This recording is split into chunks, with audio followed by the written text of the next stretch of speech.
하나님은 성령님을 통해 겸손한 자를 구원하세요. 자, 겸손이 뭘까요, 우리 친구들? 겸손. 말 잘 듣는 거. 맞아요. 또 겸손해서 말을 안 하시는 거야. 겸손해서. 그럼 물을 수도 없겠네요. 자, 오늘 겸손, 이 겸손에 대한 주제를 가지고 이사야서 마지막 이야기를 함께 나눠볼 텐데요. 자, 여러분 7주 동안에 서론까지 해서 8주 동안 긴 말씀을 살펴봤습니다. 오늘 마지막 시간 성령 하나님께서 어떻게 우리를 회복시키시는가. 자, 잠깐 다시 한번 설명을 드리면 택한 백성 이스라엘이 너무 잘못하니까 하나님이 때리시죠. 근데 이방 나라들도 잘하냐? 안 그래요. 이방 나라들도 때리십니다. 때리고 나면 하나님 마음, 이 부모님의 마음이 어때요? 아프잖아요. 좋아서 때리는 부모가 없듯이 하나님의 탄식이 6차례에 걸쳐서 이 자식들아 막 그러잖아요. 그리고 나서 이 히스기야의 이야기를 통해서 내가 지금까지 얘기했던 이 죄가 무엇인가, 인간이 얼마나 은혜를 망각하고 쉽사리 이렇게 변질되는가, 히스기야의 삶을 통해서 보여주셨죠. 하나님이 할 말이 없어요. 그래서 우리 구약에 보면은 아담의 타락으로 시작해서 말라기에 보면 하나님이 할 말이 없어요. 4,000년 동안 노력하셨는데 인간들이 말을 안 들어요. 이스라엘 백성들, 택한 자녀들의 타락으로 시작해서 히스기야의 말에 말문이 막히신 하나님, 그렇게 끝나거든요. 그래서 이제 문제는, 자, 이렇게 타락한 인간을 어떻게 돌이켜야겠어요, 그죠? 돌이키기 위해서 우리 하나님, 성부, 성자, 성령 하나님께서 회복을 시키시는데 가장 중요한 건 뭐겠어요? 내가 피조물이라는 사실을 깨달아야 돼요. 그래야지, 창조주를 만나야지 회복이 시작됩니다. 그 창조주가 있는 걸 알았는데 창조주에게 우리가 갈 수 있어요, 없어요? 뭐가 막혀 있어요? 죄라는 담이 있어요. 그래서 이 죄의 문제를 해결하기 위해서는 누가 필요해요? 예수님이 필요해요. 우리 스스로 해결이 안 돼요. 이 4,000년의 결론이 뭐냐면 인간의 힘으로 해결이 안 된다라는 거예요, 죄의 문제가. 자, 우리 친구들, 나는 어릴 때부터 태어나서 죄 지은 적이 한 번도 없다 하면 손 들어보세요. 우리 어린 친구들 들까말까. 엄마 아빠의 말씀을 어긴 적이 단 한 번도 없다. 내 마음에 욕심이 있는 적이 한 번도 없다. 욕심. 형이랑 동생 거 갖고 싶은 적이 한 번도 없었다. 우리 모두가 이 죄가 있는데 이 문제가 해결이 안 되니까 예수님을 보내셨죠. 자, 그래서 창조주가 있는 것도 알았고 죄의 문제를 예수님께서 해결하신 것도 알았어요. 근데 우리 스스로 못 가요, 이게 하나님께. 그래서 우리를 친히 이런 과정 속에서 깨닫게 해주시는 분이 필요하고, 아는데도 잘 안 되잖아요. 깨닫게 해주시는 분도 필요하고, 때때로 위로해 주시는 분도 필요하고, 도와주시는 분이 필요하고, 인도해 주시는 분이 필요한데 그분이 누구예요? 창조주도 알았고 죄도 용서받았는데 천국까지 가려면 아직 멀었잖아요. 여러분, 창조주가 계신 것도 믿으시죠? 그리고 여러분, 죄가 용서받은 것도 믿으시죠? 근데 천국 가려면 아직 멀었잖아요. 아직 이 땅에서 여러분이 당해야 될 고난과 핍박이 아직 있습니다. 천국 갈 때까지. 그래서 그때까지 인도해 주시는 분이 누구예요?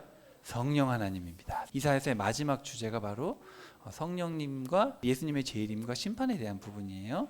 자, 그래서 오늘 마지막 시간 이 성령님에 대해서 같이 좀 나눠볼 텐데, 이런 여러 가지 내용들이 있는데 무슨 말씀을 이 이사야서의 마지막에 하시나 한번 살펴봅시다. 자, 그 전에 혹시 삼위일체라는 말 들어보셨어요? 이게 무슨 말인지 알아요?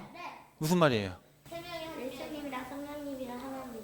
맞아요. 근데 우리가 삼위일체 하나님을 잘 알아야지, 여기서 조금 잘못 이해를 하면은 여기 어디로 가요? 이제 이단으로 빠질 수가 있는데 아주 어려운 건 아니에요. 자, 사도 요한이, 예수님의 네 번째 제자 알죠? 요한이 갇혀 있었어요. 유배돼 가지고 갇혀 있다가 하나님이 데려오신 거예요. 하나님이 계신 곳으로 데리고 올라갔더니 여기 누가 있어요? 가운데 하나님이 계시고 옆에 천사들이 있고 장로님들 24분이 앉아 있는데, 거기 보니까 그 앞에 누가 있어요? 어린 양인데 지금 여기 봐봐요. 피를 흘리고 있죠. 피를 흘리고 있는 어린 양이 있고 뿔이 7개, 눈이 7개인데 그 뒤에 누가 있어요? 뭐가 있어요? 그 뒤에 7개의 등촛대가 있는 거예요. 자, 이게 뭐냐면은 하나님, 예수님, 성령님을 상징하는 거예요. 상징하는 건데, 성부, 성자, 성령, 이 하나님이 다른 분이에요, 여러분. 같은 분이 아니에요. 그래서 여기 보면, 자, 삼위일체라는 말은 세 가지 위, 한 가지 체인데, 이제 이단들은 어떻게 해석하냐면은 이 위자의 해석이 위치라는 말도 있어요. 그리고 체라는 것도 몸이라는 뜻이 있는데, 삼위일체를 기독교에서 썼을 땐 그런 말이 아니라 위라는 거는 인격을 얘기하는 거예요. 인격, 세 분이고, 이 체는 몸을 얘기하는 게 아니라 하나의 본질을 얘기하는 겁니다. 본질. 여러분 나중에 검색해 보세요. 한자에 뜻이 여러 가지가 있어요. 그래서 이거를 세 위치의 한 몸으로 해석하면 이단으로 빠져요. 그게 아니라 세 인격체가 있어요. 성부 하나님 생각이 있고, 성자 하나님 생각이 있고, 성령 하나님 생각이 있어요. 인격이 다른 분인데 뭐냐면 본질이 같아요. 본질이. 좀 어렵죠. 성부, 성자, 성령 세 분이 한 하나님이다. 이렇게 얘기하면 이단이 아니에요. 세 분이 한 하나님이다. 이해되셨죠? 여기 세 분이 계시잖아요. 성부, 성자, 성령이 계신데 다 인격을 가지신 고유의 인격을 가지신 분이지만 이 세 분이 한 하나님. 알겠죠? 저희가 믿는 우리 기독교 신앙 그렇습니다. 그래서 요걸 가지고 이제 다른 종교들이 다 따라해가지고 불교에도 가면은 몇 개 있어요. 신상 몇 개 있어요. 항상 3개 있어요. 그리고 힌두교에도 가면은 3개를 세워놨거든요. 뭐 크리슈나 뭐 이런 거 3개씩. 그래서 예수님 오시고 나서 생긴 거예요. 그 전에 하나씩 만들다가 나중에 기독교가 전파되니까 3개씩 만들었어요. 그래서 이런 이해가 좀 있으셔야 될 것 같아요. 성부, 성자, 성령 하나님은 세 분이에요. 세 분이 한 하나님. 그래서 어떤 사람들은 하나님이 3가지로 나타나셨지. 그럼 요 이단이 되는 거예요. 세 분이 한 하나님. 좀 어려워도 개념을 가지고 계시면 되는데, 자, 성령 하나님이 구약 시대에 노셨을까요? 열심히 일하셨을까? 성부, 성자, 성령 하나님은 한 하나님이니까 창조 때도 같이 계셨겠죠? 창조도 같이 하시고 구약에도 같이 사역하시고 그리고 성령님이 이 땅에 임하신 건 물론 신약 시대 때지만 구약 시대 때 쉬고 계신 게 아니에요. 그게 아니고 이런 많은 일들을 하셨어요. 성경에 보면은 제가 전에 예수님이 하셨던 일도 소개해드렸죠. 우리가 성령님에 대해서 잘 모르는 경우가 좀 많아요. 이걸 오해하면은 산으로 가니까 자, 성령님에 대해서 사람들이 눈으로 안 보이니까 오해를 많이 하는 거예요. 그래서 예수님이 돌아가시기 직전에 아주 길게 설명을 해주셨어요. 성령님이 어떤 분인가. 요걸 보고 이사야서를 봐야 돼요. 내가 십자가 달려 죽고 이제 올라가는데 아버지께서 돕는 분을 보내신대요. 돕는 분. 그리고 너희와 영원히 함께 하시는데 그분은 진리의 영이다. 진리가 누구예요? 진리. 예수님이잖아요. 그죠? 세상은 그분을 받아들이지 못하지만 너희들은 그분을 알고 너희와 함께 살고 너희 안에 계실 것이다. 성령님이 이런 분이라는 거예요. 성령님이 오시면은 뭘 하시냐면은 내가 말한 것들을 생각나게 해주겠대요. 그러니까 성령님이 딴 얘기하는 분이 아니에요. 성령님은 오직 예수님이 하신 말씀을 생각나게 해주겠다. 되게 중요합니다. 그리고 성령님이 오시면 3가지를 하는 거예요. 뭐예요? 죄에 대해서, 의에 대해서, 심판에 대해서. 성령님을 모신 사람이라면 분명히 죄와 의와 심판에 대해서 알게 돼요. 성령 받았다고 해가지고 막 이상한 말을 한다든지 무슨 신비 체험을 해놔. 그게 성령인가 아닌가를 어떻게 구분할 수 있겠어요? 과연 그가 하나님께서 말하시는 죄와 의와 심판에 대해서 바로 깨닫고 이렇게 사는지, 그리고 예수님만 드러내는지. 성령을 받았는데 뭔가 교만해지고 삶이 거룩하지 않고, 그럼 성령이 아니라 악령이에요. 여러분 잘 기억하셔야 돼요. 제가 지금까지 계속 했던 얘기인데 죄에 대해서 계속 말씀드렸죠. 성경에서 말하는 죄는 뭐를 하고 안 하고의 문제가 아니라, 그죠? 궁극적으로 성경에서 말하는 죄는 이 관계의 문제입니다. 관계. 그리고 의는 정의와 공의, 제가 말씀드렸죠. 근데 이 심판이라는 단어가 바로 정의라는 단어와 같은 단어예요. 정의는 심판이거든요. 죄와 의와 심판. 머리에 넣어놓으시고, 자, 그 다음에 예수님께서 오시면은 자기 생각대로 말하지 않고 너희를 진리로 예수님께로 인도하시고 자신이 듣는 것만 이야기하신다. 예수님께서 하신 말만 전하시는 거예요. 앞으로 일어날 일도 너에게 알려주실 것이고 예수님을 영광스럽게 하고 예수님께 받은 것을 너에게 알려주실 것이다. 그러니까 성령님을 받은 사람들은 새로운 얘기를 하는 게 아니에요. 가끔 뭐 성령 받았다고 해서 뭐 성경에 없는 얘기를 한다든지 조심하셔야 돼요. 성령 받은 사람들은 예수님을 높입니다. 그리고 예수님이 하신 말씀이 생각나게 하는 분. 자, 그러면 여러분 오늘 58장부터 66장까지 이제 마지막 성령님의 사역을 여러분한테 알려드릴 텐데 누구 얘기가 많이 나오겠어요?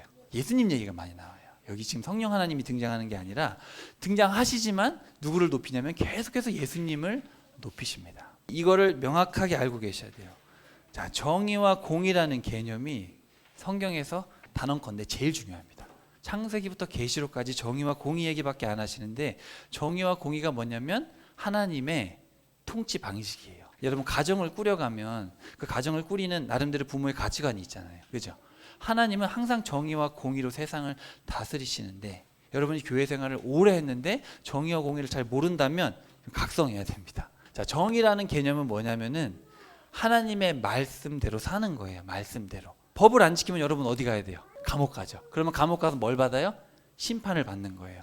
그래서 성경에서 말하는 정의는 법, 말씀, 심판의 개념이 다 들어있어요. 다. 그래서 하나님이 실제적으로 요구하는 삶의 방식, 이거를 정의라고 해요. 그러니까 정의롭다는 거는 말씀대로 살아서 억울한 사람이 없는 거예요. 이해되셨죠? 이런 개념이고 공의라는 개념은 그게 아니라 공감하고 사랑을 베풀고 하나님의 마음을 아는 거예요. 마음을. 자, 부모가 편식하면 안 돼. 밥 먹을 때 편식하면 안 돼. 그거 뭐예요? 어떻게 보면 정의죠. 그거는. 편식하면 때리는 맞는 거 이제. 너 왜 편식해? 이게 맞는 거죠. 근데 그렇다는 거예요. 예를 들어서. 근데 편식하지 말라고 하는 부모님의 마음이 있잖아요. 뭐예요? 건강했으면 좋겠다. 그 부모의 마음에 공감하는 게 공이라는 거예요. 아시겠죠? 그래서 하나님의 마음을 아는 거예요. 하나님이 여러분에게 많은 말씀을 해주셨어요. 이거 하면 안 돼, 저거 하면 안 돼. 아, 저거를 지켜야 내가 행복하구나. 그래서 그 말씀을 주셨구나. 그 마음에 공감이 됐어요. 그게 뭐예요? 공이에요. 공감이 되는 거예요. 그래서 하나님의 그 사랑과 긍휼을 알게 됐어요. 그게 공이에요. 그래가지고 그 말씀을 지켰어요. 그러면 넌 좀 정의롭구나. 이렇게 되는 거예요. 자, 그러면 여러분 공의가 중요해요? 정의가 중요해요? 둘 다 중요한 거 맞아요. 둘 다 중요한데 우선적으로 이게 없으면 이게 안 돼요. 부모의 마음을 몰라도 순종은 할 수 있는데 반쪽짜리죠.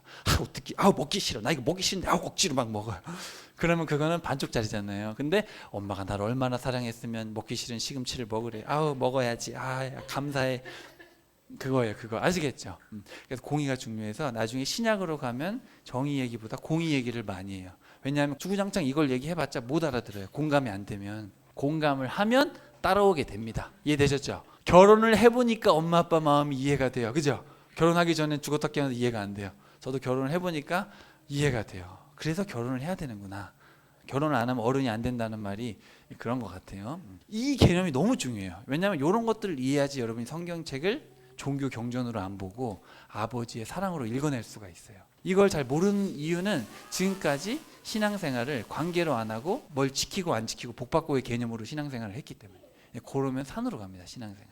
그럼 기복으로 가고 신비주의로 가고 경험을 의지하고. 자, 그래서 오늘 여러 가지 이야기를 함께 나눌 텐데 여러분 제가 늘 말씀드리지만 이 사회가 조금 길기 때문에 제가 빨리 진행을 해요. 왜냐하면 이거를 한 절 한 절 다 하려면 몇 년 걸릴 것 같아요. 그죠?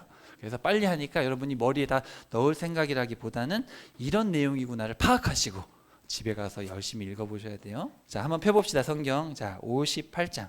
자, 이제 성령님께서 하시는데, 자, 무슨 얘기가 많이 나오겠어요? 성령님께서 하시면은, 자, 죄에 대한 얘기를 많이 하십니다. 죄에 대한 얘기를 하시고, 또 위로에 대한 얘기도 많이 하시고, 예수님에 대한 얘기도 많이 하시고, 또 성령님은 이제 영원히 우리와 재림하실 때까지, 예수님 다시 오실 때까지, 그래서 재림에 대한 얘기들을 하고 있어요. 그래서 죄에 대한 얘기들, 악인들에 대한 얘기들을 하시고, 회복에 대한 얘기도 하시고, 예수님 재림 얘기도 하시고, 다 이게 지금 성령님께서 우리에게 깨닫게 해주시는 건데. 자, 한번 펴봅시다. 58장 피셨죠? 거기 한번 밑줄 쳐봅시다. 58장 1절에 크게 외쳐라 이렇게 하죠. 목소리를 높여라 뭐 그런 말씀을 하십니다. 그죠? 자, 2절 한번 봅시다. 자, 언뜻 보기에 너희들을 보니까 나를 열심히 찾고 나를 추구하는 것 같다. 마치 의로운 일을, 자, 의로운 일이라고 번역된 말은 공입니다. 그리고 계명을 저버리지 않는 이라고 번역된 말은 정의예요. 이 쉬운 말에서 풀어서 했는데 언뜻 보면 너희가 정의와 공의를 지키는 사람들 같다 이렇게 얘기를 한 거예요. 그런데 자, 3절 봅시다. 근데 너희는 뭐라 그러냐면 하나님 우리가 금식을 하고 있는데 왜 우리를 돌보지 않는 거예요? 왜 우리를 괴롭게 하시는 거예요? 왜 우리를 모른 척 하는 거예요? 제가 계명을 다 지키는 거 아닙니까? 정의와 공의 하나님 시키는 거 다 했는데 왜 우리를 돌봐주지 않는 겁니까? 자, 그랬을 때 하나님 뭐라 그러시냐면은 자, 3절 끝에 한번 보세요. 봐봐라. 너희가 금식하면서 세상 향락을 추구하고 너희가 부리는 일꾼들을 혹사시키고 있지 않느냐. 너희가 금식한다면서 나를 위해서 종교생활을 열심히 하면서 4절 싸우고 다투고 금식하고 악한 마음으로 주먹질하면서 금식하는데 그런 금식은 하지 말아라 그냥. 5절 내가 그런 금식을 기뻐하겠느냐. 그러니까 쉽게 말하면 이런 거죠. 종교생활은 열심히 해요. 교회에서 열심히 다니는데 일상생활에서는 직장 동료들을 때리고 거짓말하고 속이고 이러면서 겉으로는 종교생활을 열심히 한다. 6절 7절의 별표. 내가 바라는 금식은 그런 게 아니다. 내가 바라는 금식이 뭐냐면 죄 없이 묶인 이들의 부당한 결박을 풀어주고 악한 자들의 목을 짓누르는 멍에를 풀어주고 억눌린 자를 압제자의 채찍에서 자유롭게 해주고 사람을 옮매는 멍에를 꺾어버리고 그리고 7절 굶주린 사람에게 먹을 것을 나눠주고 가난한 사람들에게 쉼터를 제공해주고 헐벗은 자에게 따뜻한 옷을 입혀주고 어려운 처지에 있는 혈육을 못 본 채 숨기지 않고 기꺼이 도움의 손길을 베풀어주는 것이 참된 금식이 아니겠느냐. 자, 너무너무 중요한 말이죠. 자, 이거는 너희가 봉사활동을 열심히 해야지 구원받는다는 개념이 아니에요. 그렇게 이해하시면 안 되고, 자, 여러분 헐벗고 굶주린 사람들, 그 사람이 누구의 자식이에요? 하나님의 자식이에요. 내가 소중하면 내가 하나님의 자식이면 그 사람도 하나님 자식이죠. 그렇기 때문에 지금 여기서 말씀하시는 거는 네가 내 마음에 공감이 되면, 네가 부모의 마음을 알면 그렇게 위선적인 종교 생활을 안 한다는 거예요. 정말 내가 아파하는 내 다른 자녀들을 돌보지 않겠냐. 그러니까 공감이 안 되니까 종교 생활만 매진하고 있는 거예요. 나름대로 정의롭게 산다고 말씀을 지키는데 정작 하나님의 그 마음은 잘 모르니까 위선적인 종교 생활을 하고 있다. 너희들이 정의와 공의를 행하는 것 같지만 실상은 자신의 유익을. 여러분 되게 이런 거 많습니다. 여러분 금식기도 할 때 40일 작정기도 하겠습니다. 하나님. 이유가 뭐예요? 금식기도 왜요, 여러분? 우리 아들 이번에 수능 봅니다. 40일 금식기도 화이팅! 자, 그건 벌써 자기의 유익을 위해서 하나님 이용하는 거잖아요. 하나님, 제가 너무 죄를 너무 많이 짓고 있어. 이 죄의 문제를 해결해 주세요. 주님께 가고 싶은데 해결이 안 돼요. 금식할게요. 이건 맞죠. 이건 맞는데 그렇게 금식기도를 안 하고 유익을 위해서 하면 그런 경우가 참 많다라는 겁니다. 그래서 저 뒤에 59장 9절 이하에 보시면은 하나님, 우리에게는 정의와 공의가 없습니다. 우리의 배반이 너무 크고 우리의 범죄가 우리를 쳐서 증언합니다. 우리의 반역이 있고 우리의 삐뚤어짐 우리가 압니다. 그러니까 이사야를 통해서 이렇게 고백하죠. 맞아요, 하나님. 우리가 위선적으로 살았습니다. 그러면서 이사야서가 얘기하죠. 여호와의 손이 짧아서 구원하지 못하는 것이 아니라 귀가 어두워서 듣지 못하는 것이 아니다. 우리의 삐뚤어짐이, 우리 지난 시간에 배웠죠. 아온이라는 단어. 무슨 관계예요? 내가 삐뚤어진 거예요. 하나님과의 관계에 있어서 내가 스스로를 잘못 보고 있는 거죠. 너희와 너희 하나님 사이를 갈라놓았다. 이건 하나님 잘못이 아니고 내가 삐뚤어졌기 때문에 내가 뭔가 잘못 이해하고 있는 거예요. 너희의 범죄가, 자, 이 하타라는 단어는 뭐예요? 이웃과의 관계잖아요. 너희가 이웃과의 관계에서 잘못했기 때문에 가난한 사람을 돌보지 않고 공감하지 않고 그렇기 때문에 하나님이 말을 들으시는 않은 것이다. 자, 관계가 세 가지라 그랬어요. 나 자신과의 관계, 이웃과의 관계, 하나님과의 관계. 근데 하나님과의 관계로 나아가지 못하는 이유가 뭐예요? 내 자신, 내 존재를 잘못 이해하고 이웃을 잘못 이해하고 있는 거예요. 나는 하나님의 소중한 자녀고 부름받은 자녀고 이웃도 그렇게 어떤 그런 관계에 대한 바른 이해가 없기 때문에 하나님의 말씀이 들어오지 않는 겁니다. 너희는 피와 불법과 거짓과 폭행으로 가득 차서 너희에게는 평화의 길을 알지 못하여 가는 곳마다 정의가 없다. 평화, 샬롬. 우리의 관계가 온전하지 않기 때문에 우리의 삶에 정의가 없어요. 쉽게 말하면 하나님의 마음에 공감이 안 되기 때문에 여러분이 돈을 다루거나 사람을 다루거나 내 자신을 대하는 게 왜곡이 됐기 때문에 평화가 없어요. 내 삶에 온전함이 없고, 그렇기 때문에 하나님의 말씀을 온전히 지키지 못하고 있어요. 누구든지 그 안에 가는 자는 평화를 알지 못한다. 하나님께 공감하지 못하면 절대로 온전해질 수가 없어요. 항상 불안합니다. 히브리인들은 글을 이렇게 써요. 여기 처음 오신 분이 있어서 이렇게 글을 써서 여기서 제일 중요한 얘기를 하고 반복해서 다시 정리합니다. 이렇게 히브리인들이 그렇게 글을 쓰기 때문에 제가 지금 이렇게 설교를 하고 있어요. 자, 그러면서 이제 맨 뒤로 가면은 한번 펴볼까요? 자, 65장 17절. 자, 밑줄 한번 쳐봅시다. 새 하늘과 새 땅. 여러분, 구약에서 새 하늘과 새 땅이 2번 나오고 신약에 2번 나오는데 여기 처음 나오는 거예요. 지금 새 하늘과 새 땅. 내가 새하늘과 새 땅을 창조할 것이니 이전 일은 기억나지 않을 것이고 마음에 떠오르지도 않을 것이다. 기뻐하라, 즐거워하라. 영원히 내가 창조하는 것을 보라. 내가 창조할 것이다. 자, 여기 보시면 새하늘과 새 땅을 창조. 그럼 창조라는 말은 뭐예요? 있던 거예요, 없던 거예요? 없던 거예요. 되게 중요합니다, 여러분. 나중에 저희가 들어갈 새 예루살렘은 하늘에서 내려와요. 그건 새로 생긴 게 아니에요. 있던 거예요. 근데 여기서 말하는 새하늘과 새 땅은 새로 생긴 거예요. 새하늘과 새 땅은 2개가 있다는 거예요. 자, 어쨌든 제가 설명드릴게요. 자, 새하늘과 새 땅을 창조할 것이다. 기뻐하라. 내가 창조하는 것을 기뻐하라. 내가 창조하실 것이다. 예루살렘을 즐거움으로, 예루살렘 백성을 기쁨으로. 자, 그러면서 모든 나라들이 다 모일 것이다. 이방 백성들이 거룩한 산 예루살렘으로 모이고 이방 백성들 중에도 제사장과 레위인들을 뽑고 매주 안식일도 지키고 초하루도 지키고. 뭔가 천국과는 좀 다르죠. 우리가 생각하는 천국과. 이때는 제사장도 있고 제사도 드리고 초하루도 지키는, 이거는 우리가 생각하는 천국이 아니에요. 그러면서 뭐라 그러냐면 울음소리가 없대요. 그리고 다 살아서 100세도 못 살면, 야, 너 100세도 못 살고 죽었냐? 어이구, 이렇게 얘기를 한다는 거예요. 그럼 뭐예요?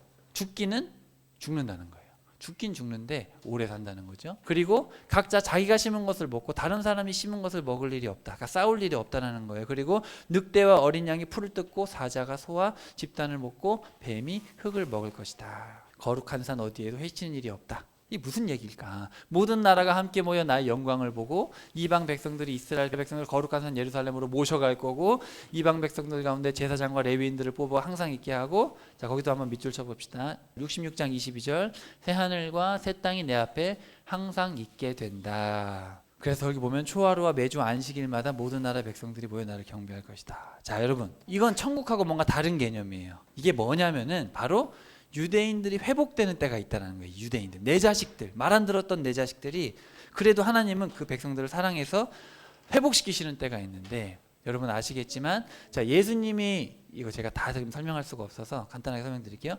예수님이 재림하시면 천국이 바로 펼쳐지는 게 아니고, 성경에 보면 뭐가 있냐면 마귀를 1000년 동안 가둬두시고, 예수님이 예루살렘으로 가셔서 예루살렘에서 왕이 되셔서 직접 이스라엘을 회복시키시고, 이스라엘이 세계 최고의 나라가 돼서 모든 나라 사람들이 이스라엘로 예배하러 오는 날이 있다라는 것을 구체적으로 얘기하고 있는데, 이 신학자들 중에는 이거를 그냥 상징이고 그런 건 실제로 없고 이스라엘의 회복 같은 건 없고 교회다. 근데 그렇게 해석을 하기 시작하면 이사야서를 이해를 할 수가 없어요. 여러분, 우리가 지금 처음부터 보시면 알겠지만 1장부터 66장까지 계속 이 이야기를 계속합니다. 하나님은 이스라엘 백성들이 출애굽부터 말라기까지 1000년 동안 말을 안 들었어요. 모범이 되라는 부탁을 했는데 안 됐기 때문에 하나님이 친히 1000년 동안 모범이 되는 나라로 회복을 시켜줍니다. 하나님의 약속은 변치 않아요. 그래서 하나님이 이스라엘을 특별히 1000년 동안 모범이 돼서 회복을 시키시고, 1000년이 지나고 나서 마귀가 마지막 발악하고, 그리고 나중에 악인들 다시 부활해서 심판받고, 그때 새 예루살렘, 이게 새 하늘과 새 땅, 이거는 창조한 게 아니라 하늘에서 내려와요. 요거는 새로 만드시는 세상이고, 요거는 저와 여러분이 들어갈, 이해되셨죠? 이 이사야서에서 지금 어마어마한 얘기를 하고 있어요. 요거를 잘 이해해야지 성경 전체를 올바르게 이해할 수 있어요. 그래서 새하늘과 새 땅이 두 종류가 있다. 창조하시는 이스라엘을 회복하는 때가 있고, 이거는 하나님께서 하늘에서 준비하신 것을 내려와서 온 세상 열방에 믿는 자들이 들어가는 세상이 있다. 그걸 이해하시고, 그럼 악인들에 대해서는 하나님이 심판하시죠. 자기 마음대로 살고 마음대로 예배하는 자들에겐 재앙이 임할 것이다. 스스로 깨끗하게 구별하면서 거룩한 척하면서 온갖 죄를 다 짓는 사람들은 반드시 망한다. 악인들은 반드시 망한다. 심판을 하십니다. 그러면서 즐거워하라, 기뻐하라, 기뻐하라. 예루살렘을 위해 울고 예루살렘을 사랑하고 예루살렘과 함께하는 모든 자들아, 예루살렘의 평화가 넘치고 모든 나라의 영광이 예루살렘으로 흘러들고 모든 사람들이 함께 예루살렘에서 기뻐하는, 참 택한 백성들에게 이렇게 어마어마한 회복의 말씀을 주셨어요. 정말 가슴 벅차죠. 우리는 유대인이 아니죠. 이스라엘 백성들이 아니지만 우리는 또 이 자리에 없겠죠. 왜냐하면 7번째 나팔 불면 우리는 올라가는 거고, 그때까지 살아남아 있던 자들이 극소수가 있는데 천년왕국 동안에 이제 번성을 하게 되고 예루살렘으로 가게 되는 거예요. 자, 두 번째 얘기로 갈게요. 자, 악인들을 심판하시는데 하나님은 뭘 싫어하시냐면은 백성들 가운데 정의가 없음을 기뻐하지 않고 사람이 없고 중재자가 없음을 이상히 여기셨다. 그러니까 우리 가운데 하나님의 말씀에 정말 열심히 순종하려고 하는 자가 없다라는 거예요. 스스로 구원을 베푸셔서 자신의 공의를 의지하여 공의의 갑옷과 구원의 투구를 쓰시고 복수의 속옷과 혈심의 겉옷을 입으셨다. 아무도 하나님의 말씀을 지키지 않지만 하나님은 스스로 우리를 긍휼히 여기시고 긍휼의 마음으로 우리를 구원하시기 위해서 애를 쓰시죠. 구원자가 시온에서 나오는데 배반해서 돌이키는 자에게 온다.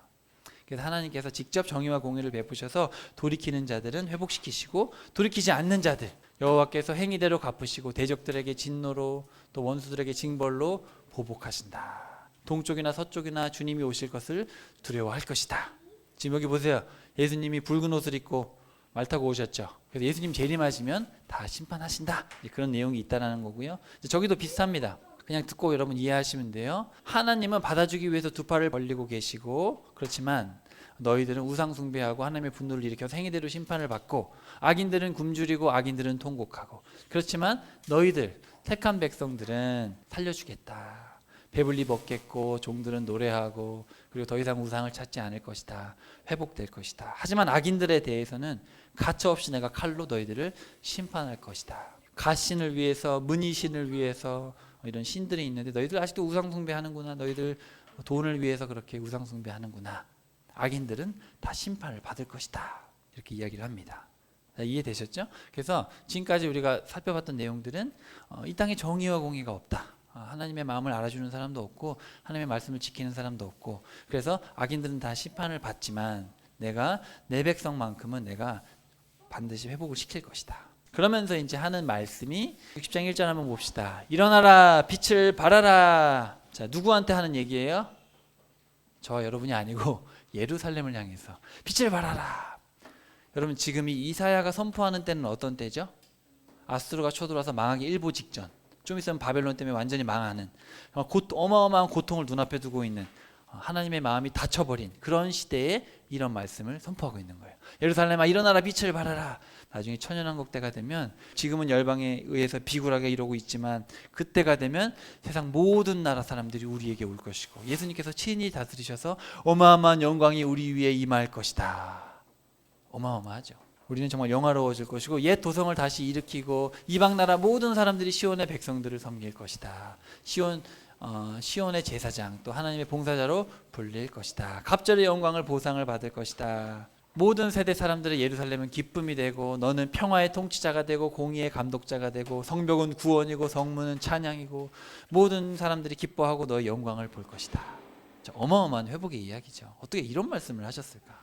이런 때가 있다는 거예요. 더 이상 태양과 달이 아니라 여호와께서 너희의 영원한 빛과 영광이 되실 것이다. 그래서 가장 작은 자라도 1000명의 대가족을 이루고 가장 약한 자라도 강한 민족이 될 것이다. 지체하지 않고 하나님께서 때가 되면 이스라엘의 회복을 이루신다. 구원의 날이 이르렀다. 너희들은 거룩한 백성, 주께서 값주고 구원해내신 백성, 되찾은 성읍, 버림받지 않은 성읍이라 부를 것이다. 여러분 이거를 알고 읽으면 진짜 엄청납니다. 내가 만약에 예루살렘 사람이었으면, 내가 만약에 유대인이었으면 야 이거 너무 감격스럽지 않나요? 만약에 한민족이었으면 대한민국 너희들 지금 정치로 어지럽고 강대국들 일본하고 미국하고 너희들 억눌러가지고 반도에서 벗어나지도 못하고 6000년 동안 그러고 있지만 어느 날이 되면 세계 모든 열방이 한반도로 몰려들 것이고 하나님을 찬양하게 될 것이다. 만약에 우리 민족이라면 어마어마한 얘기죠. 근데 우리 민족으로 하면 이단이 되겠죠. 그러면 안 되고 예루살렘. 여러분 좀 이게 방대한 얘기인데 이사야서가 왜 우리가 좀 어렵냐면 하나님이 너무 감격스러워서 너무 얘기를 많이 하셨어요. 좀 짧게 하셨으면 좋겠는데 너무 하나님이 감격스러우니까 하나님이 얘기를 너무 많이 하셔가지고 우리가 이해를 못하는데 무슨 얘기인지만 이해를 하시면 되고요. 자 여기는 좀 별표 치셔야 됩니다. 61장 1절 별표. 자 주의 영이 내게 임하셨으니. 자 오늘의 핵심 구절입니다. 여호와께서 내게 기름을 부어 겸손한 사람들. 자 거기 밑줄 한번 쳐보세요. 가난한 자들에게 기쁜 소식을 전하기 위해서. 자 많은 우리 분들이 오해하시는데 자 가난한 자들이라 생각해서 그러면 주님이 오시면 가난해서 이제 다시 부하게 되고 가난의 끈을 다 없애버리고 예수 믿으면 잘 사는구나. 우리 가난의 이 저주를 끊을 수가 있구나. 여러분 예수님은 가난하게 사셨다 죽으셨고 사도 바울 아무것도 없어 죽었습니다. 성경은 전혀 여러분 가난에서 그런 개념은 전혀 없어요. 성경에서 말하는 이 가난, 그럼 원문을 봐야겠죠. 자 성경에서 말하는 이 아나우라는 단어가 언제 나오냐면 모세는 세상 모든 사람들보다 뭐 했더라? 모세? 온유했더라. 이 온유라는 단어가 뭐예요? 같은 단어인데 겸손하다라는 뜻입니다. 겸손, 낮다는 뜻이에요. 낮다. 근데 이 성경에서 말하는 겸손은 뭐냐면 고난으로 인해서 겸손해서 여기서 말하는 겸손은 여기서 말하는 가난이라는 거는 물질적인 가난이 아니라 하나님이 필요하구나. 이런 마음이 있다는 거예요. 하나님이 필요하구나. 그래서 고아와 과부가 하나님이 항상 말씀하시는 사람들인데 고아와 과부는 하나님이 없으면 살 수가 없어요.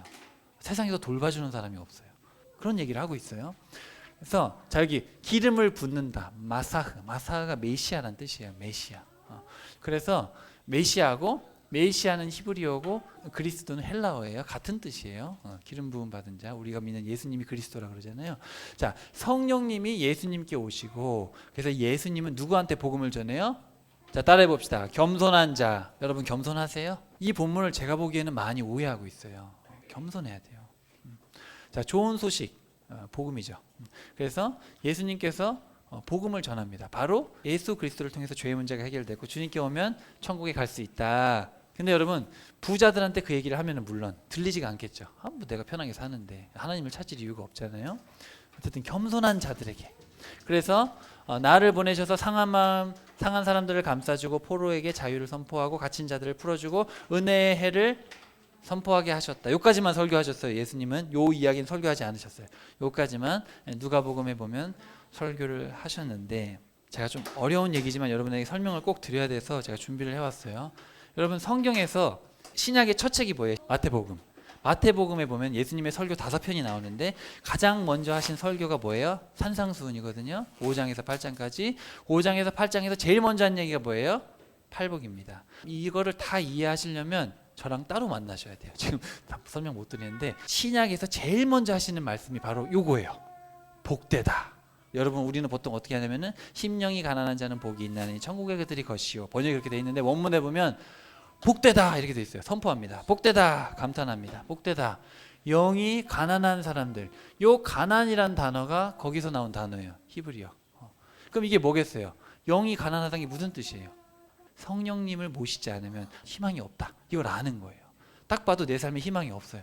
이거는 물질적인 가난도 포함될 수 있지만 더 큰 의미입니다. 여러분이 열심히 살아봐요. 열심히 성경대로 살려고 애써보고 열심히 내가 구원받으려고 하지만 이 나의 이 중심이 온전해요? 온전하지 않아요? 온전하지 않아요. 이 내 힘으로 구원받을 수가 없어요. 하나님이 필요하구나. 창조주가 있어야 되는구나. 내 힘으로는 죄의 문제가 해결이 안 돼요. 안 되고 이 비천한 삶 가운데 내가 나아갈 수가 없어요. 돈의 문제도 아니고 돈이 많아도 내 마음이 공허하고 이 공허의 문제를 해결할 수가 없어요. 인간이. 그래서 슬퍼하게 되는 거예요. 아, 내 힘으로 할 수 없구나. 저 사람은 아직도 주님을 모르고 있네. 그래서 슬퍼요. 그런 것 때문에 슬퍼하는 사람들에게는 위로를 받는다. 자, 위로. 파라칼레오 많이 들어보셨죠? 우리 교회 오래 다니는 분들은. 자, 성령님 파라클레토스가 여기서 나오는 거예요. 성령님 위로하시는 거죠. 그리고 여기 보면은 온유한 사람들은 땅을 기업으로 받을 것입니다. 이 같은 겸손이고요. 자, 여기서도 이제 공의에 대해서 얘기를 하시죠. 공의에 대해서 얘기하시고 우리 지난 시간에 배웠던 긍휼에 대해서, 은혜에 대해서. 왜 잠깐 보여드리냐면 제가 늘 얘기하는 게 뭐죠? 신약을 이해하려면 뭘 이해해야 돼요? 구약을 이해해야 돼요. 구약을 모르고 예수님의 말씀 절대 이해 못합니다. 다 했던 얘기지. 지금 우리 이사야서 공부하면서 했던 얘기예요. 팔복이 지금 어마어마한 얘기입니다. 이게 다 구약을 통틀어서 하고 있는 얘기예요. 예수님께서 설교하신 내용이 그런 내용이다. 바로 심령이 가난한 자, 바로 영이 가난하고 하나님이 필요하구나, 하나님이 있어야 되는구나, 성령님을 모시고 살아야겠구나, 그런 사람이 가장 복된 거예요. 자, 그래서 시온에서 슬퍼하는 사람에게 제 대신에, 슬퍼하면 이제 죄를 뿌리는데 제 대신 머리 장식을 씌워주고 슬픔 대신에 기쁨을 기름을 발라주겠다. 그래서 너희들을 공의의 나무라 부를 것이다. 그래서 우리 성령님을 마음에 모시는 자들은 그런 거죠. 공의의 나무같이 하나님의 마음에 공감해서 무럭무럭 자라는 나무같이 자라게 해주시겠다. 그런 뜻입니다. 자, 그래서 과거에 보니까 성령님이 항상 근심하셨죠. 그래서 이스라엘 백성들이 회개할 때 성령님이 우리 출애굽할 때도 우리와 함께 해주셨는데 지금 성령님이 어디 가셨지? 이사야 시대의 사람들이 그러는 거예요. 우리와 함께 하셨던 그 거룩한 영, 여호와 영 도대체 어디 가신 건가? 주는 우리의 아버지십니다. 주는 우리의 아버지십니다. 너무 놓여 마시고 우리가 삐뚤어지긴 했지만 우리를 회복시켜 주세요. 우리를 회복시켜 주세요. 그러면서 주께서는 기쁨으로 공의를 행하는 자와 주의 길들에서 주를 기억하는 자들을 만나 주십니다. 성령님을 마음에 모신 사람들은 반드시 공감이 되는 거예요. 공감. 저는 성령 받았다는 사람들이 난 성령 받았어요. 신비한 체험도 했어요. 나는 했어요. 이해는 합니다. 이해는 하는데 그리고 그게 맞을 수도 있지만 정말 성령님을 마음에 모신 사람들은 하나님의 마음에 공감을 하는 거예요. 무슨 신비한 체험을 하거나 성경을 몇 독했거나 그런 어떤 표면적인 게 아니라 1차적으로는 성령님을 모시면 아버지의 마음에 공감이 돼야 돼요.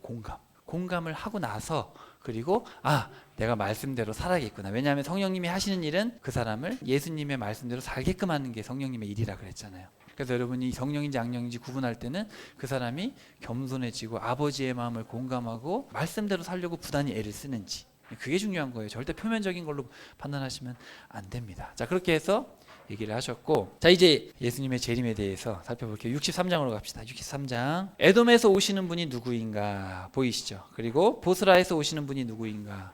자, 에돔이 누구예요? 에돔, 이스라엘의 형제인데 이방 나라, 이 악한 나라를 상징할 때 에돔을 써요. 그리고 보스라는 수도입니다. 저 에돔에서 오시고 보스라에서 오시는 분이 누구신가? 광채로 옷을 입고 큰 힘으로 터벅터벅 걸어오시는 분 누굽니까? 바로 예수님이죠. 나는 공의를 말하며 구원하는 능력을 가진 자다. 누구죠? 예수님이시죠. 왜 주님의 옷이 포도주 틀을 밟은 사람의 옷처럼 빨갛게 물이 들었습니까? 옷이 왜 빨갛습니까? 그랬더니 나는 혼자서 포도주 틀을 밟았다. 백성 가운데 아무도 나와 함께한 사람이 없다. 내가 노여워서 그들을 내리밟았고 분이 나서 그들을 짓밟았다. 그러자 그들의 피가 내 옷에 튀어서 내 옷이 온통 피로 더러워진 것이다. 예수님께서 이제 심판하신다는 얘기죠. 자, 보복의 날이 되었고 구원할 해가 되었다고 내가 생각을 했지만 아무도 도와줄 사람이 없다. 자, 쉽게 말하면은 예수님께서 재림할 때가 되면 뭐예요? 예수님의 마음에 공감하는 사람이 더 이상 없어요. 그러니까 더 이상 돌이킬 자가 없어요. 그러니까 어느 정도 이제 하나님께서 택한 백성들은 이제 다 됐고 이제 더 이상은 아무리 전도해서 더 이상은 이제 하나님께 공감할 수 있는 사람이 없을 때가 되면 예수님이 딱 오시는 거예요. 그래서 이제 더 이상 나를 도와줄 사람이 없다. 이제 전도의 필요성을 못 느꼈다. 그래서 내가 왔다. 나는 기가 막혔다. 나를 격려해 주는 사람도 없고 내가 손수 내 팔을 구원했고 내 분노만 의지했다. 화가 나서 민족들을 짓밟았고 분이 나서 그들을 취하게 했고 그들의 피를 땅에 쏟아냈다. 이렇게 심판의 때가 있다. 되게 무서운 얘기도 하시죠. 그래서 사실은 성령님께서 뭐와 뭐에 대해서 생각하게 하세요? 죄와 의와 심판에 대해서 생각을 하시는 거예요. 그래서 지금 성령님께서 하시는 오늘 여기 58장부터 얘기를 보면은 그런 얘기를 하시죠. 죄에 대해서 얘기하시고 의에 대해서 얘기하시고 심판과 회복에 대해서 얘기를 하신 거예요. 자, 이제 마지막으로 자, 끝에 한번 펴봅시다. 66장 끝에 24절. 자, 그들은 구원받은 백성들이 예루살렘 도성 밖으로 나가게 되면 나를 배반한 인간들의 시체를 볼 것이다. 벌레들은 죽지 않고 그 불은 꺼지지 않는다. 모든 육체가 혐오하는 것이 될 것이다. 이렇게 심판의 때가 있다. 무시무시한 말씀으로 이제 끝이 나게 됩니다. 이제 좀 정리를 한번 해볼게요. 여러분 방대한 얘기를 들으셨는데 택한 백성을 심판하시고 이방 백성을 심판하시고 하나님의 한탄 그리고 그 실체 인간의 실체를 보여주신 다음에 성부 성자 성령 하나님께서 어떻게 회복시키실지를 얘기를 하셨는데 자, 이 책에 보면은 심판 얘기하면서 회복 그리고 이 히스기야의 이야기를 보면은 히스기야가 잘못하지만 회복시켜 주시고 히스기야가 잘못하시면 회복시켜 주시고 18만 5천 명을 예수님께서 여호와의 천사가 가서 아수르 군대 18만 5천 명을 죽이셨어요. 어마어마한 은혜죠. 여러분 말이 18만 5천 명이지 우리 세종 인구가 34만 40만이 안 되는데 반이 죽은 거예요. 반이. 이 이야기를 잘 이해하셔야 돼요. 그리고 히스기야가 또 불신앙을 하지만 회복. 마지막으로 히스기야가 불신앙을 하니까 하나님도 히스기야를 심판하십니다. 자, 이런 과정이 있고 회복을 얘기하시면서 악인들에겐 평안이 없다. 성자 예수님 회복 얘기하시지만 악인들에겐 평안이 없다. 샬롬이 없다예요. 그리고 마지막으로 거역한 자들은 비참하게 죽는다. 이렇게 이사야서가 다분히 의도적으로 심판과 회복에 대해서 얘기를 하고 있는데 저와 여러분은 회복으로 가야겠어요? 심판으로 가야겠어요? 우리가 확실히 알고 있어야 되는 거예요. 자, 근데 이 책의 주인공이 누구라 그랬죠, 제가? 자, 무가치한 포도원이 있고 그렇지만 그 중에서 거룩한 씨 기억나요? 그루터기에서 하나 자라나죠. 그거 누구예요? 예수님. 그리고 이사야가 3년 동안 벗고 살았어요. 이거 누구에 대한 예표예요? 예수님. 그리고 회복과 총명과 지혜를 주겠다. 누구예요? 지혜는 누구예요? 예수님. 여호와의 천사가 18만 5천 명을 죽여줬어요. 여호와의 천사 누구예요? 예수님일 거예요. 그리고 나 외에 다른 신이 없다 그러면서 누구 얘기했냐면 고레스 얘기를 했어요. 고레스가 예수님의 예표고 고난받는 종 예수님, 예수님의 재림과 심판. 자, 그래서 사실 이 모든 게 다 예수님에 대한 이야기고 결국은 이 이사야의 이름도 이사야의 이름이 뭐예요? 여호와께서 구원하신다. 그죠? 그리고 여호수아의 이름은 거꾸로 하면 돼요. 구원하시는 여호와. 여호수아의 이름이 예수님의 신약 이름이죠. 여호수아와 같은 이름. 사실은 이사야라는 책은 사실은 예수님에 대한 얘기를 66장 내내 하고 있어요. 근데 그 예수님을 바르게 이해하기 위해서는 뭐가 필요해요? 창조주 하나님에 대한 이해가 필요하기 때문에 나밖에 없다. 7번에 걸쳐서 창조주 얘기를 하신 거고 그리고 이 예수님을 이해하기 위해서 돕는 분이 있어요. 예수님을 알게 하시는 그 바로 성령님이시다. 그래서 성령 하나님, 삼위일체 하나님께서 써가시는 이 역사의 모든 이야기를 이 한 책에 집대성한 책입니다. 어마어마한 책이죠. 자, 그럼 이렇게 해서 8주 동안 이제 이사야서를 다 살펴봤고요. 이사야서가 좀 어려울 수 있어요. 그리고 어린 친구들이 어렵지만 제가 좀 더 설명을 많이 했는데 제가 전에는 한 절 한 절 다 읽어가면서 설교하니까 6개월이 걸리더라고요. 그래서 그렇게 설교하시면 여러분은 너무 힘드실 것 같아서 지금 8주 만에 했는데 조금 따라오기 어려울 수도 있고 힘들 수도 있습니다. 힘들 수도 있지만 저는 여러분에게 이 이사야서를 이해하기 위해서 애쓰실 수 있기를 권면드리고 자, 제가 그리고 이사야서가 어떤 책이라고 그랬어요? 하나님의 마음이 닫혀버린 책이라고 그랬잖아요. 그 시기가 되면 닫히셔서 너무 마음이 아프셔서 이사야서를 읽으면 성경 전체에 대한 이해를 많이 할 수 있기 때문에 그리고 혼자서는 이해하시기 어려우니까 제가 설명해 놓은 것들을 보시면 정말 도움이 되실 겁니다. 이제 우리 세 가지로 정리하고 말씀을 마쳐볼게요. 세 가지만 기억하면 되는데 이사야서를 세 가지로 정리하면 과거, 현재, 미래로 정리하면 이렇게 정리할 수 있어요. 자, 과거. 자, 따라해 봅시다. 은혜를 망각하지 말아라. 1장부터 39장까지 무슨 얘기하냐면 왜 은혜를 잊어버리냐 그 얘기를 계속하세요. 여기 부모님이 많잖아요. 부모님 자녀들을 낳아 키우는데 여러분 자녀 키우면서 항상 쉽고 즐거웠어요? 아니면 힘들고 어려우세요? 엄마 뱃속에 10개월 있을 때부터 입덧부터 시작해가지고 그죠? 태어나면은 나자마자 뭐예요? 너무 예쁜데 똥부터 싸요. 똥 갈아줘야 되죠. 밥 먹여줘야 되죠. 그죠? 아빠들은 퇴근하고도 쉴 수가 없어요. 돌봐줘야 되니까. 그렇잖아요. 한 명이든 두 명이든 세 명이든 네 명이든 똑같아요. 힘든 건 다 똑같아요. 근데 어느 날 자녀가 커가지고 엄마 아빠 해준 게 뭐 있어요? 진짜 그럼 완전 가슴에 칼을 찍는 거죠. 그러면. 근데 우리도 그런 경우가 많다라는 거예요. 하나님을 향해서. 하나님 이건 아니잖아요. 아니 아들을 주신 분에게 그러면 안 되잖아요. 그분은 아들을 주셨는데 공감이 안 되니까 자꾸 신앙생활을 그렇게 하는 거예요. 그분에게 사실 할 말이 없어요. 제 개인적으로는 제가 성경을 어느 정도 이해하고 나서는 하나님한테 뭘 해달라고 못 하겠더라고요. 아들을 주신 분에게 감히 무슨 말을 못 하겠어요. 은혜를 망각하지 말아라. 그래서 삼위일체 하나님의 은혜, 성부, 성자, 성령 하나님의 은혜를 기억하는데 인간은 교만하죠. 인간은 교만합니다. 자, 두 번째 따라해 봅시다. 정의와 공의를 행하라. 은혜를 아는 사람들은 이렇게 됩니다. 은혜를 공감하지 못하는 사람들은 아직도 열심히 헌금해서 복 받고 싶어하고 하나님 또 뭐 개업하면은 예배 드려주셔야 내 사업 잘 되죠. 여러분 그게 틀렸다는 건 아니지만 본질적으로는 잘못된 겁니다. 본질적으로는 틀린 신앙생활. 그거는 종교생활을 하는 거예요. 종교생활. 불교를 믿는 사람들도 신앙생활은 열심히 합니다. 근데 우리 기독교 신앙은 그런 게 아니에요. 기독교 신앙은 아버지의 사랑에 너무 감격해서 더 이상 내가 내 뜻대로 살 수가 없어서 사는 거예요. 그 은혜를 보답하면서 사는 게 우리 기독교 신앙이고 진리지 다른 이방 종교처럼 복받기 위해서 비는 종교가 아니에요. 그럼 나중에 열심히 믿었는데 천국 가가지고 잘못 믿었네 미안 이렇게 됩니다. 그러면 큰일 나요. 자, 정의와 공의를 행하라. 예수님의 의로운 통치가 있어요. 예수님은 정의와 공의로 우리를 다스리시는데 인간들은 위선적인 종교 행위를 많이 하죠. 제가 이렇게 강단에서 강하게 얘기하는 거는 여러분을 위해서기도 하지만 저를 위해서 하는 거예요. 제가 여기서 다른 얘기하면 전 심판을 받습니다. 그게 바로 야고보서에 써 있어요. 선생된 자들은 선생 되려고 하지 마라. 너는 심판이 크다. 그래서 성경을 있는 그대로 제가 여러분에게 전하는 거고 절대 여러분에게 제가 강한 얘기를 하고 싶은 게 아니에요. 하지만 성경은 매우 강하게 정의와 공의에 대해서 얘기하고 있고 제가 영상을 만들었으니까 보내드릴 테니까 꼭 한번 보세요. 자, 그다음에 따라해 봅시다. 마지막으로 영원한 천국을 바라보라. 이사야서에서 계속 이 세 가지만 얘기해요. 1장부터 66장까지.